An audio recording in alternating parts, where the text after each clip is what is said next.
महिला पहलवानों के बाल पकड़कर क्यों घसीटा गया, उनके ऊपर लाठीचार्ज क्यों की गई, उनके जो है हमने 24 का ठेका नहीं, 25 का ठेका नहीं और सरकार का ठेका नहीं। किसी की सरकार टूटो, किसी की बुनो या ना मत बुनो, हमने केवल ऐसा इस बात से ठेका है कि बचिया जंतर मंतर पर बैठकर क्यों रोई। CCN न्यूज़ मणिपुर के सभी दर्शकों को मेरा नमस्कार। दर्शकों, आज पहलवानों के धरने का 21वां दिन है और अगर दूसरी तस्वीरों में आप देखेंगे तो यहाँ पर आज दीपेंद्र हुड्डा, हरियाणा के पूर्व मुख्यमंत्री, आए हैं अपने 30 विधायकों को लेके यहाँ पर। और प्रतिदिन यहाँ पर तांता लगा रहता है समर्थन के लिए। यहाँ पे लोग आते हैं, जनता जनार्दन से लेके नेता मंत्री संतरी हर कोई यहाँ पे अपना समर्थन देने आ रहा है। मेरे साथ आप कुछ लोगों को देख सकते हैं। आज आप पंजाब के किसान आए हैं, आइए एक बार इनसे बात करते हैं। और साथ में तनवीर भारती जी भी है और आप इनको भी देख सकते हैं, ये भी पहलवानों के धरने में समर्थन देने आए हैं। सबसे पहले आप सभी को मेरा नमस्कार। पंजाब से आए हैं आप? मैं हरियाणा से आया हूँ। हरियाणा से आए हैं, किसान हैं आप भी? किसान हूँ। किस प्रकार से आप इस धरने को समर्थन दे रहे हैं? मैं इसको सबसे जरूरी मुद्दा मानता हूँ। सबसे जरूरी मुद्दा? ना तो ये राजनीति है, ना ये रोटी है, ये ना कोई और चीज मांगने की बात है। सवाल है लड़कियों की इज्जत सुरक्षित नहीं है और इससे बड़ा मुद्दा को हो ही नहीं सकता। देश में बेटी पढ़ाओ बेटी बचाओ योजना चल रही है। ये खोखला नारा है, ये जुमलेबाजी है, जुमलेबाजों की सरकार है। और क्या नारा चल रहा है वो सारा देश देख रहा है। जिस बृजभूषण ने ये मामला किया है वो बृजभूषण भाजपा का MLA है, भाजपा MP है, भाजपा का पावरफुल आदमी है और भाजपा का उसके ऊपर हाथ है। और उसकी गिरफ्तारी ना होना भी भाजपा की वो है, उसकी मेर करना, उसको संरक्षण देना है उसको। और मतलब भारतीय जनता पार्टी संरक्षण दे रही है। मैं और भी बताऊंगा, निर्दोष किसानों को ट्रैक्टर से कुचल दिया, जीप से कुचल दिया लखीमपुर खीरी में। हरियाणा का एक और है खेल का वो संदीप सिंह, उसके ऊपर जो है सारा मामला चल रहा है। कई बलात्कारियों को जेल से छोड़ा जाता है, फूलमाला पहनाई जाती है, उनका स्वागत किया जाता है। क्राइमर लोगों को सरकार कहती है कि आरोप सिद्ध नहीं हो पाए, इस वजह से उनको छोड़ दिया गया। मैं खूब कानून जानता हूँ और उस कानून के हिसाब से मैं बताता हूँ। फर्स्ट बात तो ये है, सबसे पहली बात ये जो पास्को एक्ट और जो दूसरी सेक्शन है FIR के अंदर, उसमें जो है तुरंत एक्यूज को गिरफ्तार करना जरूरी है, पहली बात। दूसरी बात, जहां हम खड़े हैं ये जो जगह है, ये देश का कोई भी नागरिक अगर किसी बात से आहत है, दुखी है, पीड़ित है तो उसको यहाँ प्रोटेस्ट करने का राइट है। जब उसको कॉन्स्टिट्यूशनल राइट है तो महिला पहलवानों के बाल पकड़कर क्यों घसीटा गया, उनके ऊपर लाठीचार्ज क्यों की गई, उनके जो है बाल कब खींचे गए, आप मुझे ये बताइए। ये सारी बातें क्यों हुई? बाल कब खींचे गए? ये चौथे पांचवें दिन की बात है, 4 तारीख की रात की बात है। ये 3 तारीख की रात दिल्ली पुलिस और महिला पहलवानों में झड़प हुई थी, पर आप दिल का ताड़ बना के बोल रहे हैं। बिल्कुल नहीं हुआ। ये आंदोलन को तोड़ने की साजिश है, लेकिन आंदोलन ना टूटेगा। कभी कहा जा रहा है कि ये आंदोलन एक स्टेट का आंदोलन है, एक परिवार का आंदोलन है, मतलब उसके ऊपर खूब जो है जुमले पेश किए जा रहे हैं। लेकिन इसी तरह की बातें किसान आंदोलन को लेकर भी हुई थी। वहाँ टुकड़े टुकड़े गैंग कहा गया था, उग्रवादी कहा गया था, आतंकवादी कहा गया था और अपोजिशन वाले कहा गया था, पता ना क्या क्या बात हुई थी, लेकिन सरकार के घुटने टिके थे। अब ये बातें इसमें हैं। तीसरा, जहाँ जांच पास का मैटर चल रहा है, सच्चाई क्या है कि जो ये है MP, ये एक पावरफुल पर्सन है और ये जांच को इफेक्टिव कर सकता है, प्रभावित कर सकता है। निष्पक्ष जांच इसकी गिरफ्तारी के बिना हो ही नहीं सकती। ब्रजभूषण जी कह रहे हैं कि यदि मेरे जो आला है या नड्डा जी या शाह जी या फिर मोदी जी बोल देंगे तो मैं अपना पद त्याग दूंगा। और इससे पहले भी उन्होंने बोला था यदि पहलवान अपने कार्य पे अपने ट्रेनिंग पे वापस चले जाएंगे तो मैं अपनी ये WFI प्रेसिडेंसी भी छोड़ने को तैयार हूँ। उसके आका की छोड़ो, हाँ, उसके जो आका है उनकी भी छोड़ो, हाँ, और वो कह रहे हैं सीनियर उनकी भी छोड़ो। जी, क्या एक एक्यूज्ड जिसके खिलाफ FIR लॉज है जी, वो उसके आका कहेंगे तभी गिरफ्तार होगा? आम जनता के साथ तो ऐसा नहीं है। किसी के खिलाफ FIR लॉज हुई, जैसी भी सेक्शन है उसको तुरंत अरेस्ट किया जाता है। उसको खुली छूट क्यों है? क्यों है उसको खुली छूट? या वो ठीक है, लोग बेटियां देश की जनता मानती है कि भी दोषी है और वो कह रहा है मैं दोषी नहीं हूँ। देश की जनता दो भागों में विभाजित हो गई है। एक तरफ देखा जाए करणी सेना राजपूत महासभा वो ब्रजभूषण के पूरे सपोर्ट में आ चुकी है। अभी सुनो, किसी भी जाति, किसी भी धर्म, किसी भी क्षेत्र, कहीं भी क्राइमर हो सकता है। ये कोई बात नहीं है कि भी राजपूतों में क्राइमर ना हो या जाटों में क्राइमर ना हो या सरदारों में क्राइमर ना हो। उसकी जाति और धर्म के आधार से पहचान होगी ये क्राइमर है या नहीं है। वो तो क्राइम की जो हिस्ट्री है वो बताती है भाई वो क्राइमर है या नहीं है। अब उसमें एक और भी है, सुप्रीम कोर्ट की अथॉरिटी है कि इस किस्म के केसेस में केवल पीड़िता के बयान ही काफी है उसमें अथॉरिटी। पीड़िता के बयान अभी तक बाहर नहीं आए हैं। वो एफिडेविट भी लिख के कोर्ट को दे चुकी हैं। अच्छा, सारी बात हो चुकी है।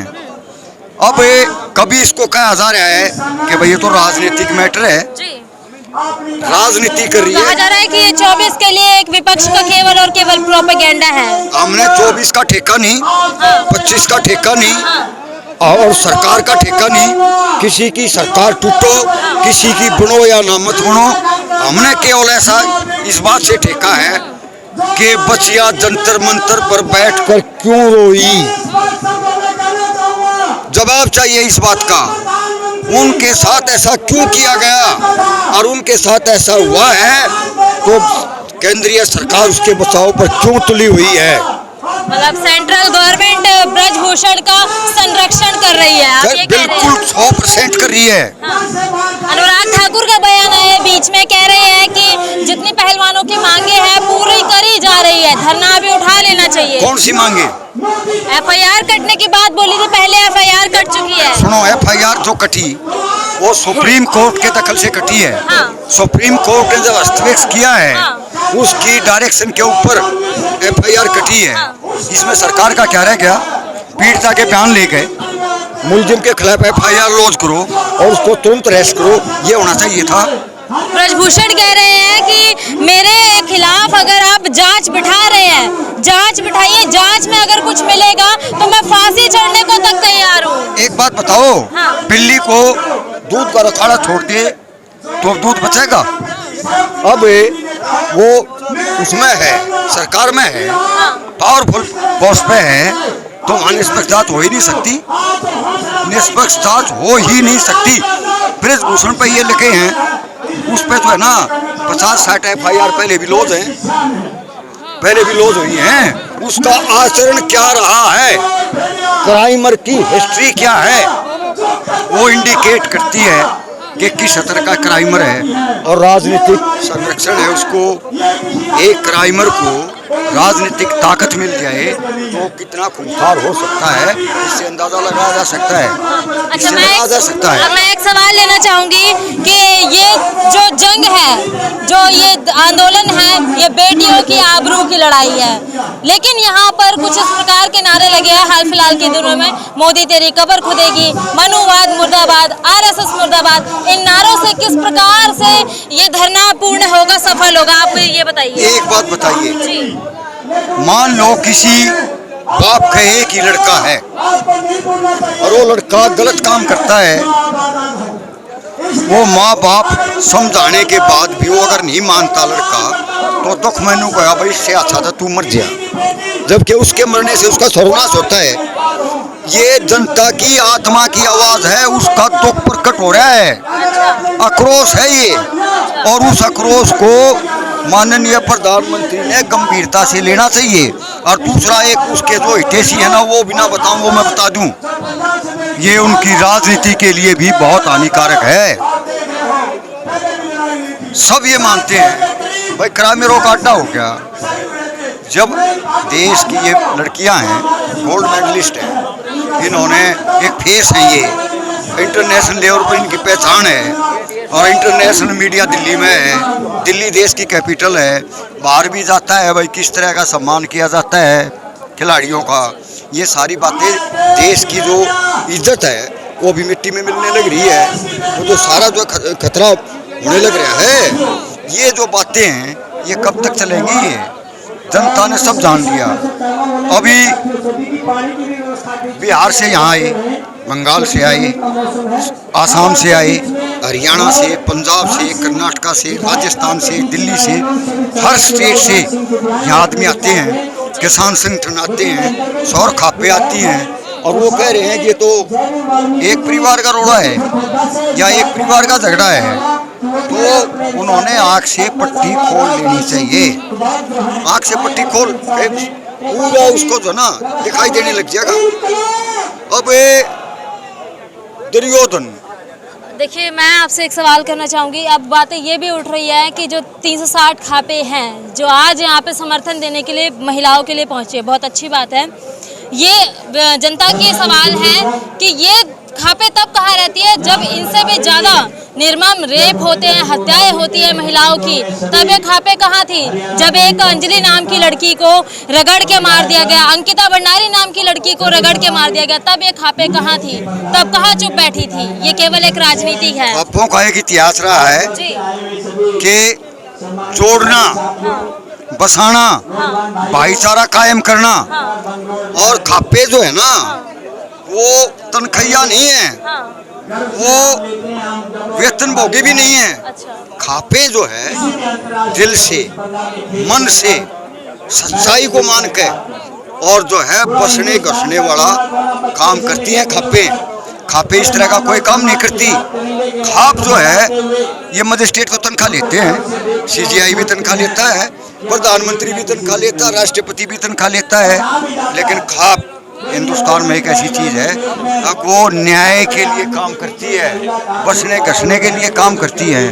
यहाँ जो है तमाम जो संगठन आ रहे हैं वो अपनी उससे आ रहे हैं, अपनी समझ से आ रहे हैं, अपना कर्तव्य को समझते हुए आ रहे हैं। और दूसरी तरफ वो हैं जिनके ऊपर देश का 70% से ज़्यादा बजट खर्च होता है, जहाज़ों में घूमते हैं, कोठियाँ लेते हैं, कारों में चलते हैं, आगे पीछे काफिला चलता है और देश का बड़ा खजाना उनके ऊपर खर्च किया जाता है। और देश की जनता मरो या जियो उनमें कोई मतलब नहीं होता। बेटियों की इज्जत खतरे में है, कोई मतलब नहीं है। किसान जो है भाव नहीं मिल रहा है, कोई मतलब नहीं है। नौजवान को नौकरी मिल रही है, कोई मतलब नहीं है। शिक्षा मिल रही है, कोई मतलब नहीं है।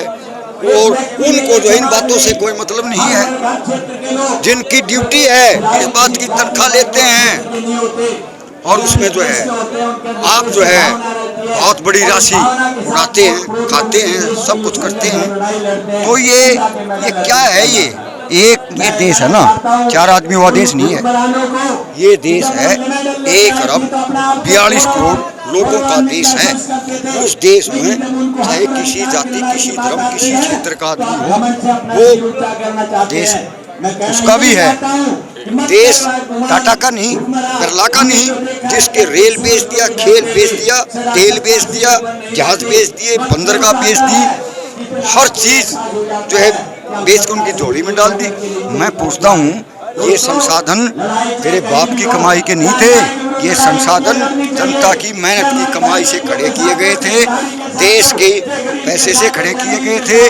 किसी भी व्यक्ति को इन संसाधनों को अपने चाहतों की झोली में डालने का कोई अधिकार नहीं है। और सारी जनता इस बात को समझती है। इस चैनल के माध्यम से तमाम भाइयों से मैं अपील करता हूँ कि ये जो बेटियों की अस्तित्व की लड़ाई है, ये न्याय युद्ध है, ये धर्म युद्ध है। इसमें बढ़ चढ़ कर हिस्सा लें और हक जो है ना लड़कर प्राप्त किए जाते हैं, भीख मांगने से नहीं। इनकलाब जिंदाबाद।